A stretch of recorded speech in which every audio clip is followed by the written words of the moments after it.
நிலக்கோட்டை அருகே அற்புத குழந்தை இயேசு திருத்தலத்தில் தவக்கால சிறப்பு ஆராதனை ஆயிரக்கணக்கான கிறிஸ்துவர்கள் பாத யாத்திரையாக வந்து பங்கேற்றனர்.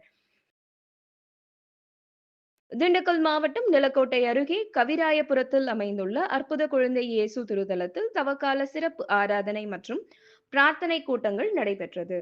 தவக்காலம் தொடங்கி ஆண்டுதோறும் 5வது ஞாயிற்றுக்கிழமை அன்று வத்தலகுண்டு, நிலக்கோட்டை, ஐயம்பாளையம், மேலகோவில்பட்டி, மைக்கேல்பாளையம் உள்பட்ட வட்டார பங்கு ஆலயங்கள் சேர்ந்து ஏராளமான கிறிஸ்துவ பக்தர்கள் பாத யாத்திரையாக கவிராயபுரம் வந்து அடைந்தனர். பின்னர் அற்புத குழந்தை இயேசு திருத்தலத்தில் நடைபெற்ற திரு ஜபமாலை, திருமறை ஆராதனை, சிலுவை பாதை, நற்கருணை ஆசி உள்ளிட்ட அனைத்து நிகழ்வுகளும் பங்கேற்று இயேசு கிறிஸ்து பாடுபட்ட நிகழ்வினை நினைவு கூர்ந்து பிரார்த்தனை செய்தனர். பின்னர் ஆலய பங்கு தந்தை லாரன்ஸ் தலைமையில் உலக அமைதி வேண்டி சிறப்பு திருப்பள்ளி நடைபெற்றது.